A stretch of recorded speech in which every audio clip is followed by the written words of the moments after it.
उनकी खूनी। विशाखा जी उनकी अपनी पत्नी है, उनकी खूनी।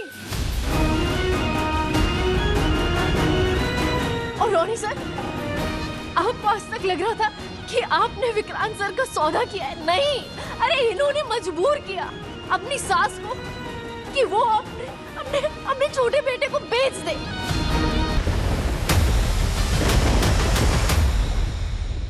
ये लोग मुझे और दादी जी को नुकसान पहुंचा सकते हैं। मुझे विक्रांत सर की मदद लेनी होगी।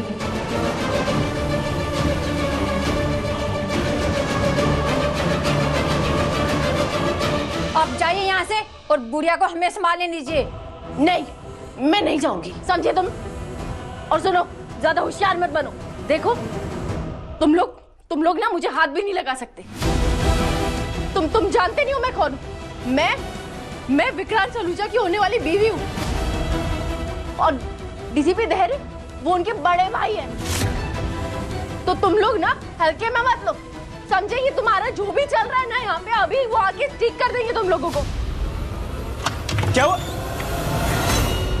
क्या हुआ माना जी? क्या हुआ माना जी? क्या किया इन लोगों ने? ये लोग नहीं, ये बूढ़ी दादी को जबरदस्ती अंदर रख रहे थे। मुझे रोक रहे थे, ये चारों मिलकर मुझे रोक रहे थे। क्या कर रहे थे तुम लोग? मैंने इन्हें रोका ना तो ये दरवाजा बंद कर दिया, मुझे बाहर नहीं जाने दे रहे थे। मैंने कहा मैं आपको बुला के लेकर आऊंगी। और ये दादी को यहाँ जरूर कुछ चल रहा है। तेरे से यहाँ जरूर कुछ चल रहा है, कुछ गड़बड़ है। क्या कर रहे थे तुम लोग?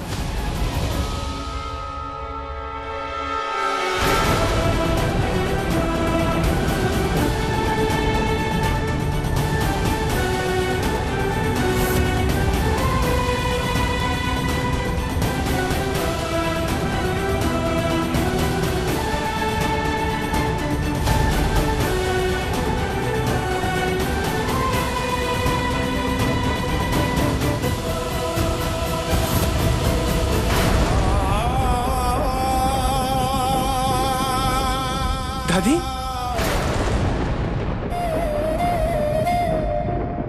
ये कैसे हो सकता?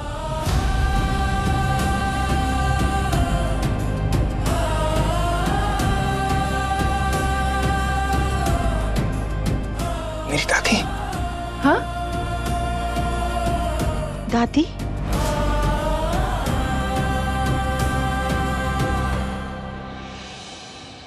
मलिका रुको, कुछ बताओ कि भी क्या हुआ है? विक्रांत मेजबानी में नहीं है, वो घर जा चुका है। क्या? ऐसे कैसे घर जा सकता है? अब तक तो मन्नत भी घर पहुंच चुकी होगी। अब उसके वहां रहते हम कुछ नहीं कर पाएंगे। एक बार ट्राई करके देखते हैं, क्या पता मन्नत घर पहुंची ही ना हो। हाँ चलो।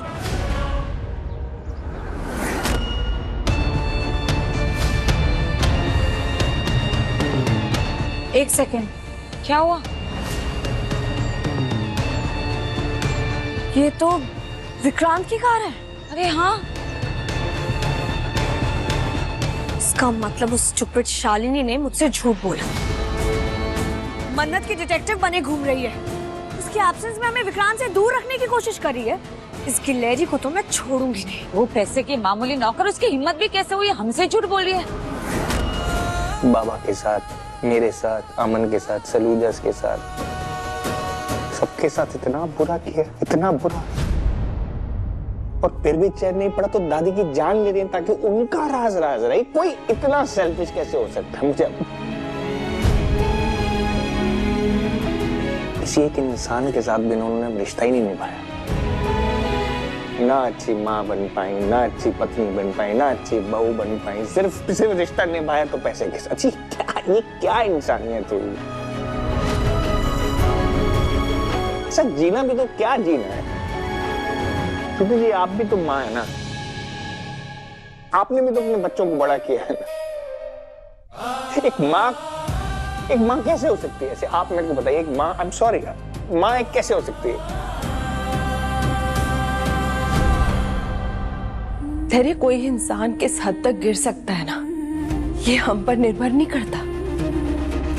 ये तो उसकी अपनी सोच पर निर्भर करता है, उसकी अपनी परवरिश पर, उसके स्वार्थ पर निर्भर करता है।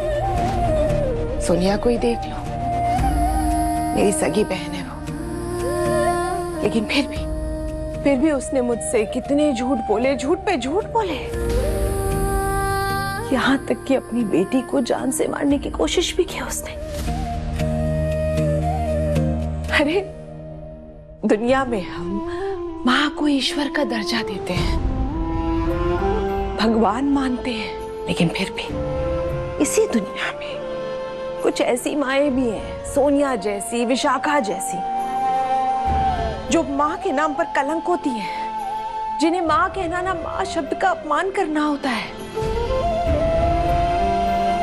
लेकिन फिर भी खुद को देखो, मन्नत को देखो, तुम दोनों ने ऐसी माँओं की कोख से जन्म लिया है,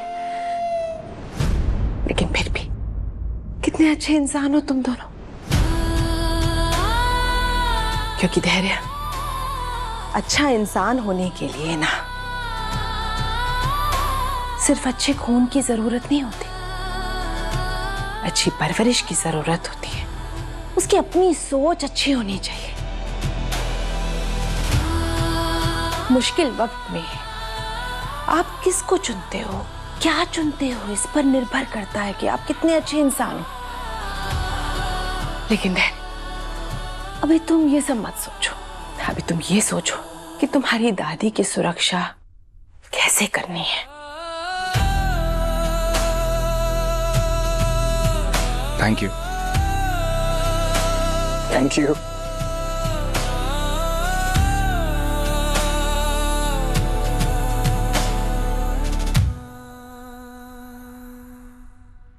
धैर्य sir, I am sorry, please एक बार मेरी बात समझने की कोशिश कीजिए।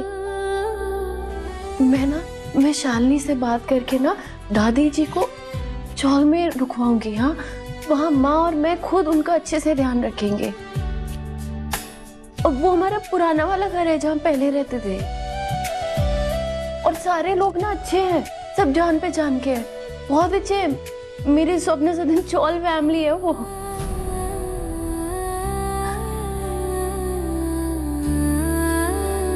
हमें आगे क्या करना है वो सोचना होगा। वही करेंगे मन्नत जी जो सही है, चाहे वो कितना भी मुश्किल क्यों ना हो। माँ ने जो कर्म किए हैं ना, उनको उनकी सजा जरूर मिलेगी, और मिलनी भी चाहिए। मेरा ना बस एक मन था, पता नहीं सही है या नहीं, लेकिन मैं नहीं चाहता कि अमन को किसी भी चीज का पता चले। वो बेचारा बहुत भोला है, उसको बहुत दुख होगा, उसको ठेस पहुंचेगी, ये सब बर्दाश्त नहीं कर पाएगा। मैं ना उसको कुछ बताना नहीं चाहता, और एक भाई होने के नाते मैं उसको कैसे तकलीफ दे सकता। ठीक है, सच है, सब कुछ ठीक है, लेकिन मैं उसको ये सब बातें नहीं बताना चाहता। मैं नहीं चाहता हूँ कि उसको इस बात की भनक भी लगे। आप उसके करीब हैं, आप इस बात को हैंडल कीजिएगा। मन्नत जी,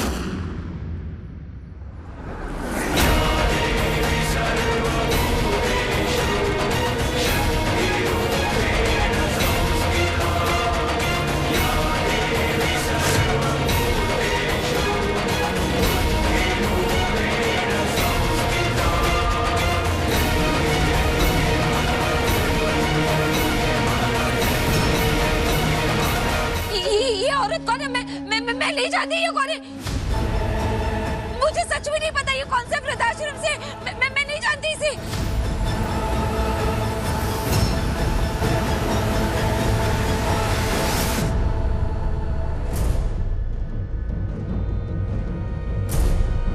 मैंने तो कहा ही नहीं है वृद्धाश्रम से।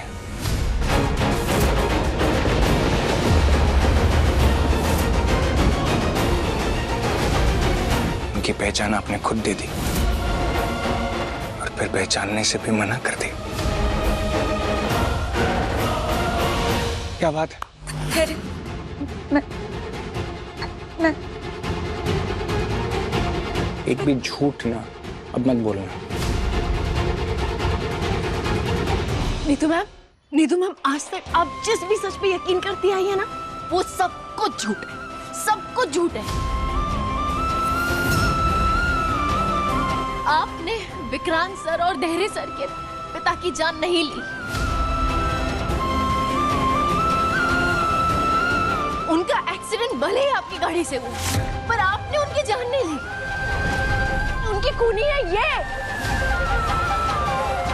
है उनकी खूनी। विशाखा जी उनकी अपनी पत्नी है उनकी खूनी।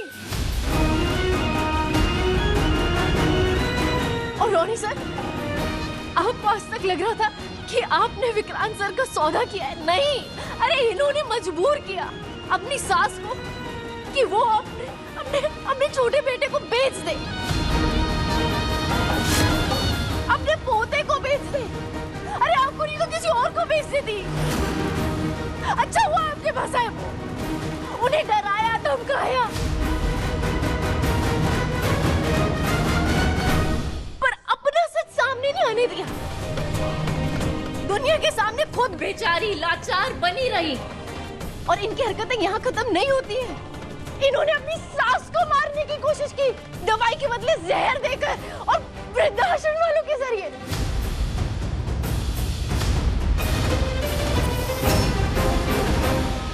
तभी तो पकड़े गए ये लोग, तभी पकड़े गए। पर विशाखा जी, आप ना एक बात भूल गई कि जुर्म चाहे जितना भी पुराना हो कभी छुप नहीं सकता।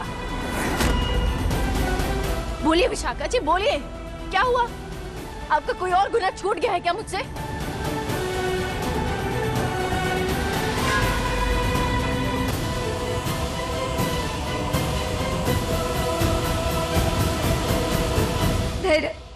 मेरी बात सुन, मैंने जो भी किया ना तेरे लिए किया। मैं मानती हूँ कि मुझसे बहुत बड़ी भूल हो गई, ये मेरी गलती है, मैं मानती हूँ, लेकिन इतने सालों बाद तू उस बात की सजा देगा मुझे। इतने सालों बाद?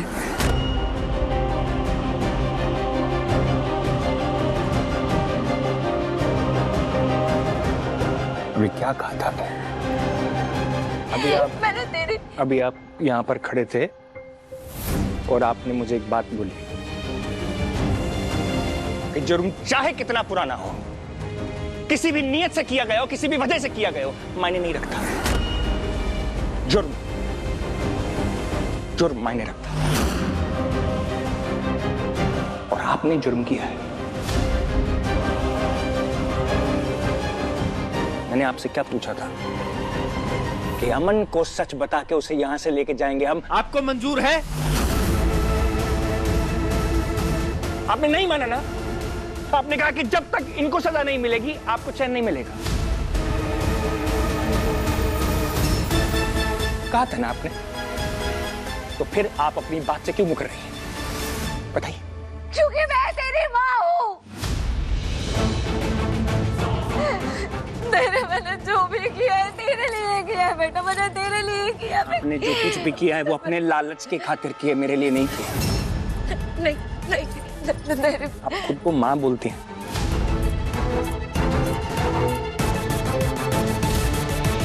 आपको माँ शब्द का मतलब मालूम है? मैं माँ कहता हूँ आपको। माँ शब्द की ना एक गरिमा होती है। जब आपने हमारे अमन को 4 पैसों के लिए इनको बेच दिया ना, उस दिन आपने वो गरिमा मिटा दी। फख्र करता था मैं आपको माँ कहने में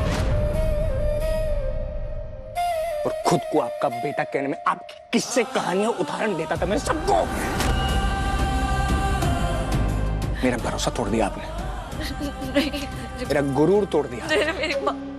आपको पता है आपके लिए ना, आपके लिए मैं इनसे लड़ा, इस सबसे लड़ा, उस भगवान से भी लड़ा हूं मैं आपके लिए। इनको पूछिए मैंने क्या कहा इनको कि भगवान गलत हो सकते, मेरी माँ गलत नहीं हो सकती। भरोसा तोड़ा है, मेरे नीचे की हिस्से में ही खींच लिया आपने। आपको शर्म आनी चाहिए खुद को माँ कहने में।